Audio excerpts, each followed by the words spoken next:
नमस्कार दोस्तों, आइए बात करते हैं विद्युत इलेक्ट्रिसिटी के बारे में। दोस्तों, इससे पहले वाले वीडियो में पार्ट 1 में आपने सीखा था ओम्स लॉ के बारे में, आवेश के बारे में।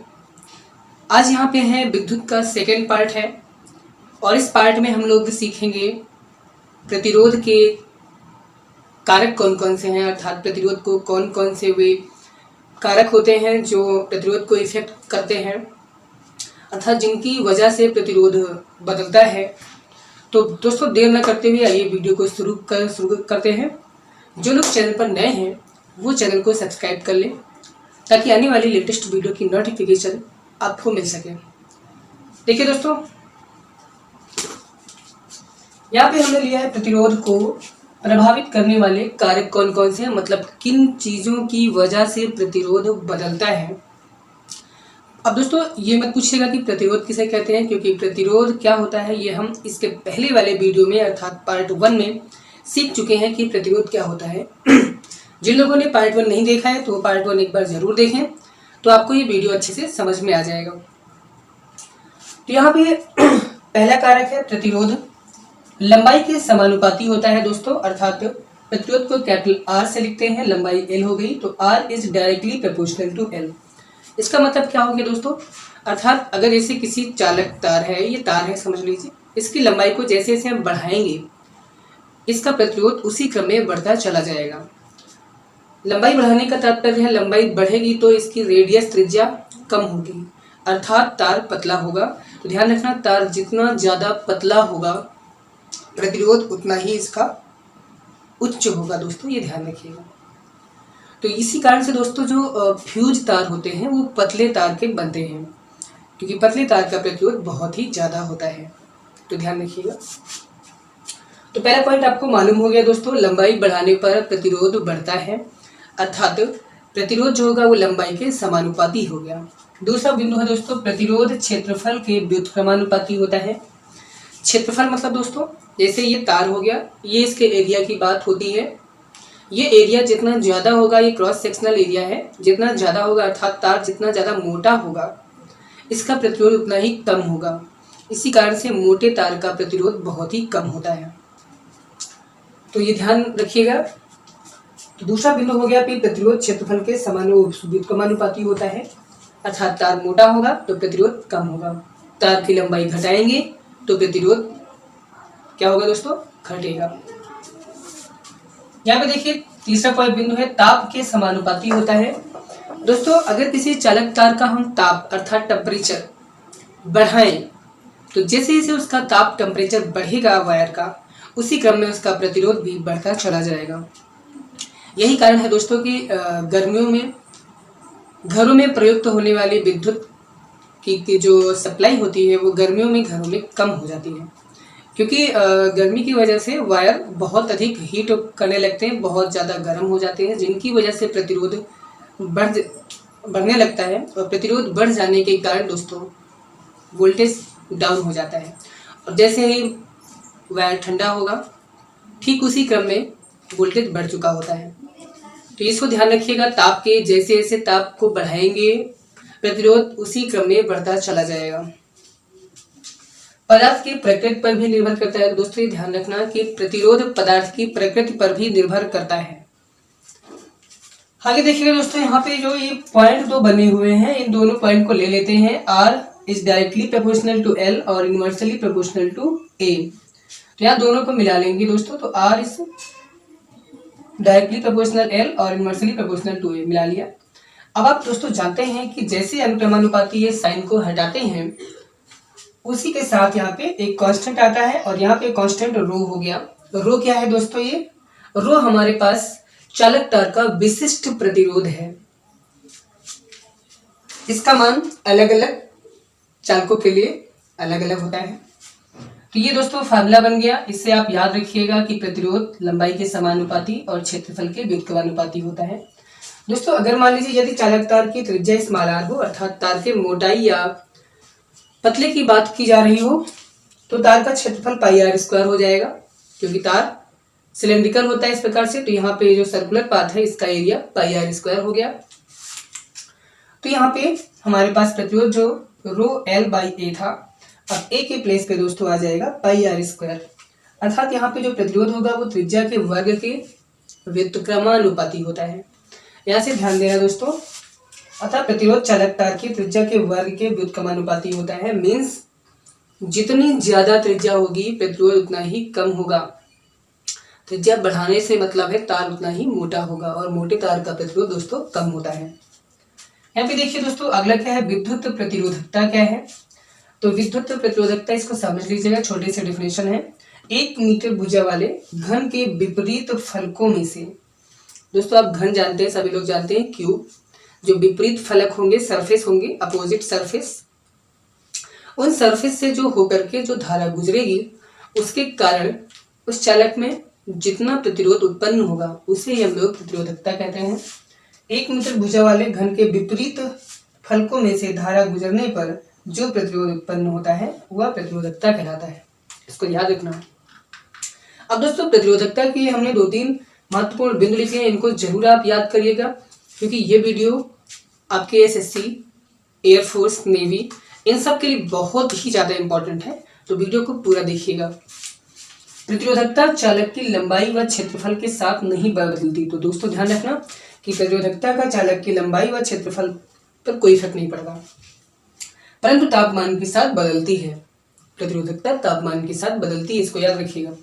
धातुओं व मिश्र धातुओं की प्रतिरोधकता 10⁻⁸ से लेकर के 10⁻⁶ ओम मीटर तक होती है। तांबा व एल्युमिनियम का उपयोग विद्युत संचरण के लिए किया जाता है।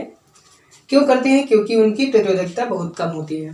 दोस्तों आप जानते हैं कि घरों में जितनी भी हम लोग इलेक्ट्रिक लाइन यूज करते हैं वहाँ पे वायर कॉपर का अर्थात तांबे का या फिर एल्युमिनियम का यूज करते हैं। अब क्यों यूज करते हैं आप समझ चुके हैं, क्योंकि इनकी प्रतिरोधकता बहुत ही कम होती है। दोस्तों इसके बाद हम देखते हैं अब इस प्रतिरोध का श्रेणी क्रम क्या होता है, समांतर क्रम संयोजन क्या होता है, मतलब प्रतिरोधों को हम किस किस क्रम में जोड़ सकते हैं। तो आइए इसको देखते हैं।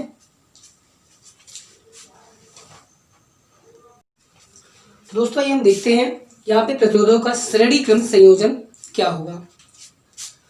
तो यहाँ पे देखिए दोस्तों, अगर आपसे बोला जाए कि यदि 2 या 2 से अधिक प्रतिरोधों को लेकर के उनके एक सिरे को दूसरे प्रतिरोध के दूसरे सिरे से इस प्रकार जोड़ दिया जाए तो ये प्रतिरोधों का श्रेणी क्रम संयोजन कहलाएगा।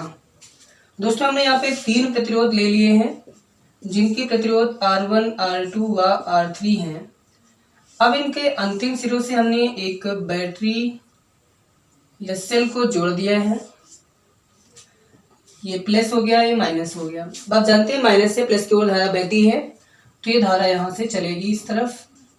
यहाँ धारा आते समय यहाँ पे R1, R2, R3 श्रेणी क्रम में धारा, वही धारा दोस्तों प्रवाहित होगी। इसको ध्यान रखिएगा, श्रेणी क्रम में धारा समान होती है, अर्थात सभी प्रतिरोधों में धारा बराबर जाएगी। अब दोस्तों यहाँ पे प्रतिरोध अलग अलग होने के कारण इनके विभवांतर अलग अलग हो जाएंगे, V1, V2 और ये हो गया V3। दोस्तों श्रेणी क्रम में धारा समान होती है और प्रतिरोधों के अलग अलग होने के कारण यहाँ पे विभवांतर भी अलग अलग हो जाएगा। तो अगर आपसे पूछा जाए कि इस पूरे परिपथ में टोटल वोल्टेज कितना होगा, तो अलग अलग प्रतिरोधों के सभी वोल्टेज का जो योग होगा वो टोटल विभवांतर के बराबर होगा। तो यहाँ पे दोस्तों डेफिनेशन को देखते हैं। यदि 2 या 2 से अधिक 2 या 2 से अधिक प्रतिरोधों के एक सिरे को दूसरे सिरे से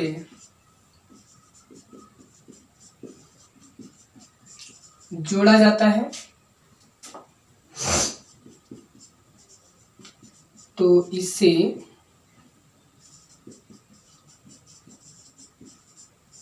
श्रेणी क्रम संयोजन कहते हैं।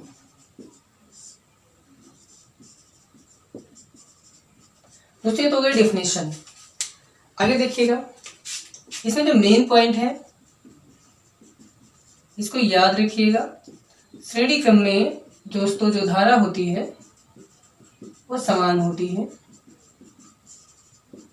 मतलब सभी प्रतिरोधों में धारा समान जाएगी, तथा दोस्तों जो विभवांतर होगा सभी प्रतिरोधों के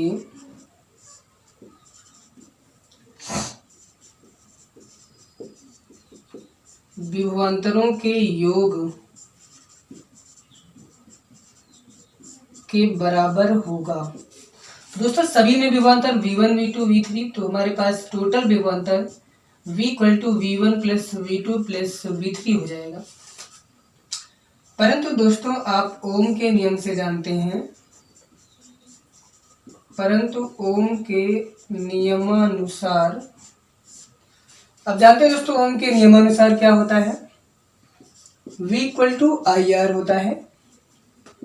इसलिए दोस्तों V1 क्या बनेगा, IR1, धारा दोस्तों समान रहेगी इसलिए धारा I1 नहीं होगी। V2 इक्वल टू बन जाएगा IR2 और V3 इक्वल टू हो जाएगा IR3। अब दोस्तों ये सारी वैल्यू उठा करके इसमें रख देंगे इक्वेशन नंबर फर्स्ट में।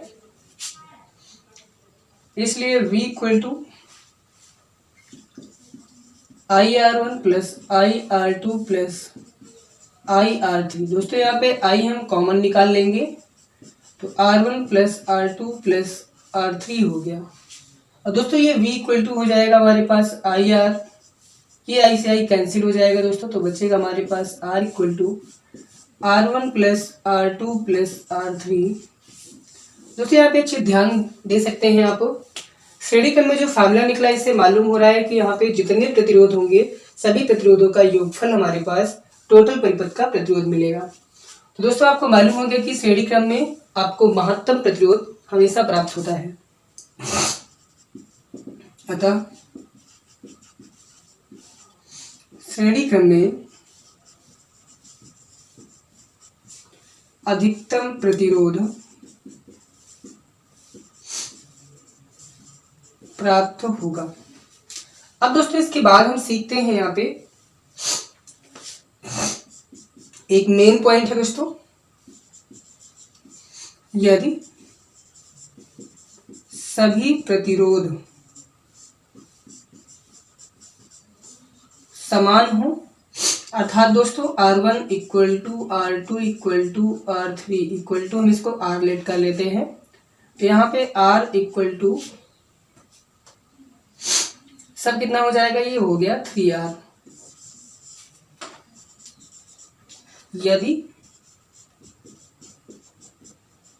N प्रतिरोध हो, दोस्तों यहाँ पे सब समान होंगे, अगर ऐसे ही N प्रतिरोध हो जाएं तो हमारे पास फार्मूला बन जाएगा R इक्वल टू NR। ये परिणामी हम दोस्तों R डैश मान लेते हैं, तो R dash equal to NR। तो दोस्तों याद रखिएगा जितने प्रतिरोध होंगे, मान लीजिए आपसे बोला जाए कि 10 प्रतिरोध हैं जिनका मान समान है, तो बोला जाएगा कि टोटल श्रेणी क्रम में प्रतिरोध कितना होगा, तो एक को रख करके दोस्तों दूसरे से मल्टीप्लाई कर देंगे। तो दोस्तों यहाँ पे ध्यान दें, जैसे हमने कहा 10 प्रतिरोध हैं तो यहाँ इनके प्लेस पे 10 रख देंगे और एक प्रतिरोध का मान रख देंगे, तो हमारे पास टोटल श्रेणी क्रम में प्रतिरोध मिल जाएगा। आइए दोस्तों हम देखते हैं इसका समांतर क्रम क्या होता है। आइए दोस्तों यहाँ देखते हैं अब इसका समांतर क्रम संयोजन क्या होता है। दोस्तों अगर दो या दो से अधिक प्रतिरोधों के, ये दोस्तों हमने 3 प्रतिरोध ले लिए, इन प्रतिरोधों के समान सिरे को आपस में जोड़ दिया, तो इस प्रकार के संबंध को हम लोग समांतर क्रम संयोजन कहते हैं। ये दोस्तों बन गया R1 R2 और ये हो गया R3। दोस्तों यहाँ से धारा आई जाएगी, आप देख सकते हैं धारा जैसे ही इस पॉइंट पे आएगी यहाँ 3 भागों में बट जाएगी, मतलब I1 I2 और ये I3, ये तीनों धाराएं आकर के यहाँ पे मिलेंगी और फिर से वही टोटल धारा I बन जाएगी। तो दोस्तों आप देख सकते हैं कि धारा इसमें अलग अलग हो गई, लेकिन समांतर क्रम में जुड़े होने के कारण इसका टोटल विभवांतर कैपिटल V होगा, मतलब समांतर क्रम में दोस्तों सभी प्रतिरोधों में विभवांतर समान होता है, इसको याद रखिएगा। तो दोस्तों यहाँ पर डेफिनेशन क्या बन जाएगी, यदि दो या दो से अधिक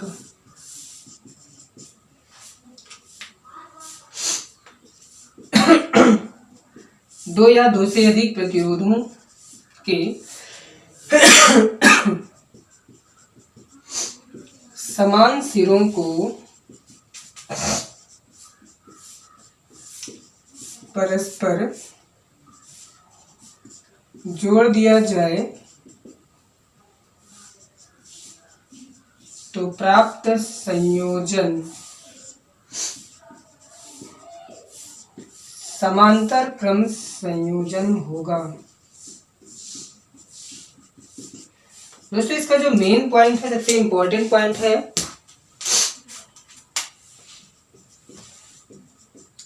समांतर क्रम संयोजन में जो आपको दोस्तों मालूम है, समांतर क्रम संयोजन में विभवांतर समान होता है, बराबर रहेगा। इसको दोस्तों याद रखना, ये बहुत ही इंपॉर्टेंट पॉइंट है। ये इसकी डेफिनेशन हो गई। यहाँ पे दोस्तों देखिएगा, अतः दोस्तों तो यहाँ पे कुल धारा होगी, ये सभी प्रतिरोधों में बहने वाली धाराओं के योग के बराबर होगी। तो यहाँ पे I equal to I1 plus I2 plus I3।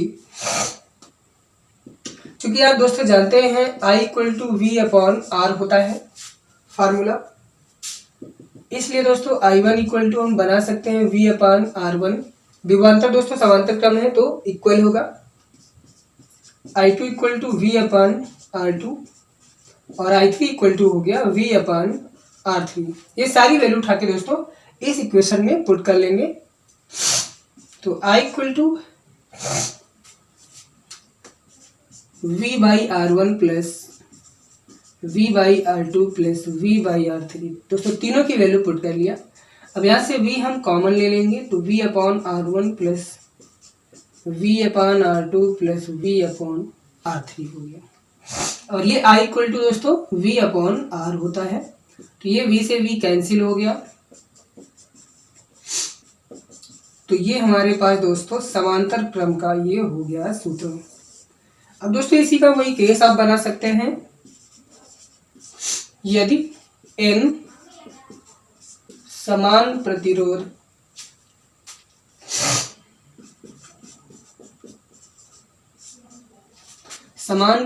हो तो दोस्तों क्या बन जाएगा, अगर समान प्रतिरोध होंगे तो 1 बाई आर डैश मान लेते हैं इसको, टोटल प्रतिरोध को 1 by R plus 1 by R plus 1 by R dot dot dot. दोस्तों ये कहाँ तक है, n तक है। दोस्तों पूरा आ जाएगा n बाई आर जोड़ने पे, तो r डैश इक्वल टू यहाँ पे r बाई n। यहाँ पे आप देख सकते हैं दोस्तों समांतर क्रम में जितने प्रतिरोध को आप जोड़ेंगे उतने से डिवाइड करना पड़ेगा, अर्थात समांतर क्रम में दोस्तों प्रतिरोध निम्नतम प्राप्त होता है। अतः समांतर क्रम में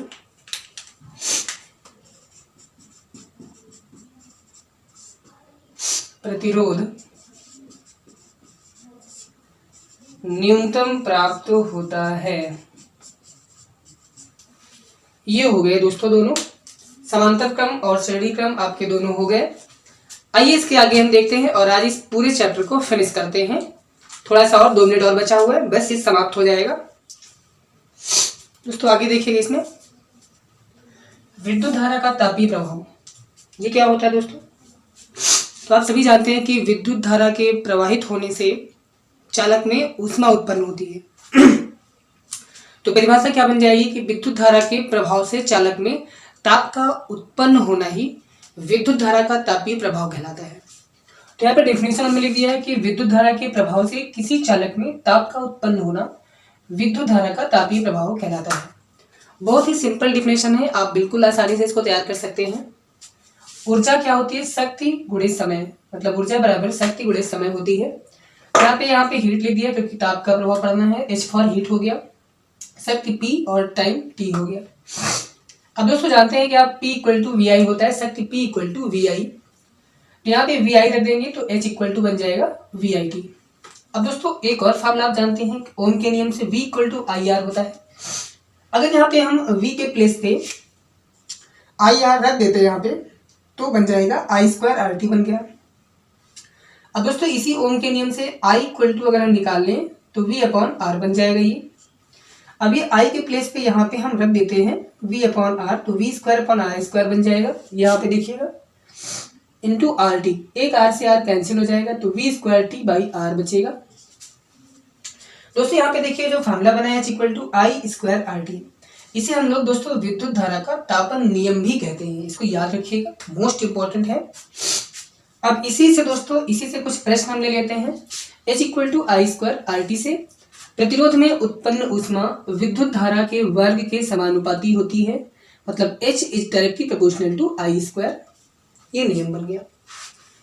दूसरा है कि H जो है वो प्रतिरोध के भी डायरेक्टली प्रोपोर्शनल है, प्रतिरोध के भी समानुपाती होती है, तो H is proportional to R, और समय के भी डायरेक्टली प्रोपोर्शनल है, मतलब जैसे जैसे समय बढ़ाओगे वैसे वैसे चालक में धारा मतलब बढ़ाने पर समय उतना ही बढ़ता चला जाएगा और हीट जनरेट होगी।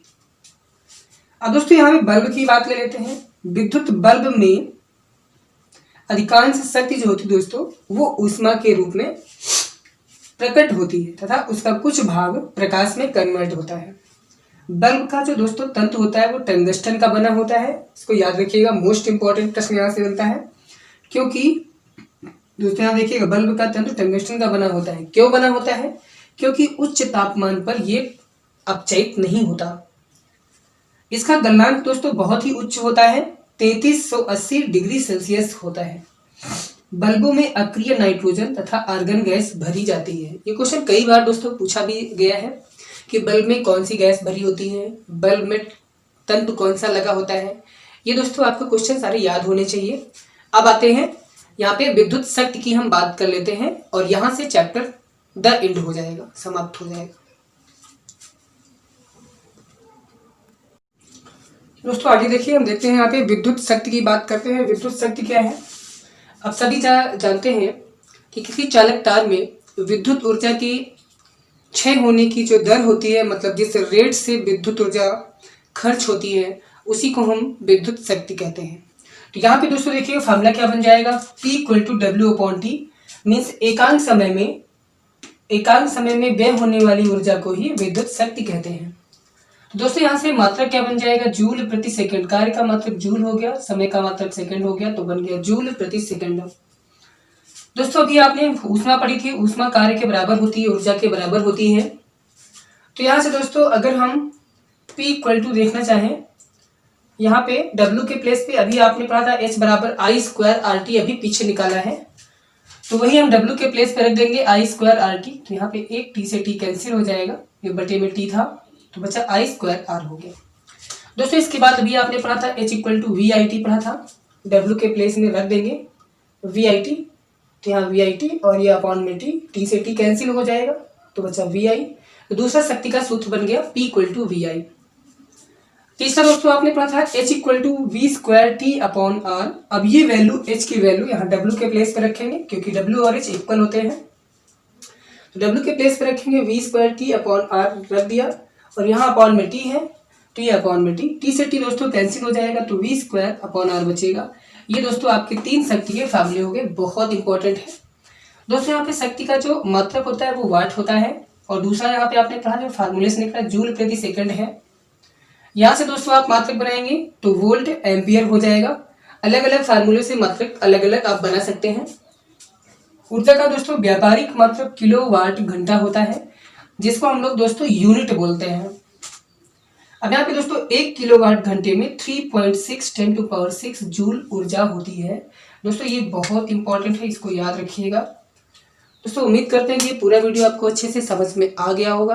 अगर समझ में आ गया है तो इसको लाइक कीजिए, शेयर कीजिए और चैनल को दोस्तों सब्सक्राइब कर लीजिएगा, ताकि आपको सारी वीडियो की नोटिफिकेशन आपको सबसे पहले मिल सके।